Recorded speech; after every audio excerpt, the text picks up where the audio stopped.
നമസ്കാരം, ന്യൂസ് കേരള ടുഡേയിലേക്ക് സ്വാഗതം. റോബർട്ട് വാദ്രയ്ക്ക് വീണ്ടും ഇഡി നോട്ടീസ് അയച്ചു. ഭൂമി ഇടപാടുമായി ബന്ധപ്പെട്ട കള്ളപ്പണം വെളുപ്പിക്കൽ കേസുമായി ബന്ധപ്പെട്ടാണ് നോട്ടീസ്. ലണ്ടനിലെ ഭൂമി ഇടപാടും ഉൾപ്പെടെയുള്ള കാര്യങ്ങളുമായി ബന്ധപ്പെട്ട് കള്ളപ്പണം വെളുപ്പിച്ചതാണ് ആരോപണം.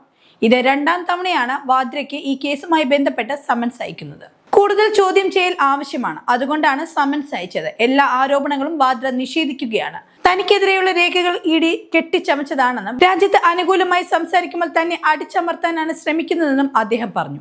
എല്ലായ്പ്പോഴും എല്ലാ ഉത്തരങ്ങളും നൽകിയിട്ടുണ്ട്, അത് ഇനിയും തുടരുമെന്നാണ് ചോദ്യം ചെയ്യലിന് ഹാജരാകവെ റോബർട്ട് വാദ്ര പ്രതികരിച്ചത്. വാദ്രയുടെ കമ്പനിയായ സ്കൈലൈറ്റ് ഹോസ്പിറ്റാലിറ്റി 2008 ഗുഡ്ഗാമിലെ ഷിക്കോപൂർ ഗ്രാമത്തിൽ ഏകദേശം 3 ഏക്കർ ഭൂമി ഓങ്കാരേശ്വർ പ്രോപ്പർട്ടീസിൽ നിന്ന് 7.5 കോടി രൂപയ്ക്ക് വാങ്ങിയിരുന്നു. പിന്നീട് വാദ്രയുടെ കമ്പനി ഈ ഭൂമിയുടെ 2.71 ഏക്കർ 58 കോടിക്ക് ഹരിയാനയിലെ തന്നെ റിയൽ എസ്റ്റേറ്റ് കമ്പനിയായ DFLന് വിറ്റിരുന്നു. ഈ വരുമാനം ഒരു കള്ളപ്പണം പദ്ധതിയുടെ ഭാഗമാണെന്ന് സംശയിച്ചിരുന്നു. ഇതേ തുടർന്നാണ് ഇഡി അന്വേഷണം ആരംഭിച്ചത്. കള്ളപ്പണം വെളുപ്പിക്കൽ നിരോധന നിയമപ്രകാരം വാദ്രയുടെ മൊഴി ഇഡി ഉദ്യോഗസ്ഥർ രേഖപ്പെടുത്തും. ഇദ്ദേഹത്തിനെതിരെ നിയമ നടപടികൾ സ്വീകരിക്കുമെന്ന് സൂചനയുമുണ്ട്.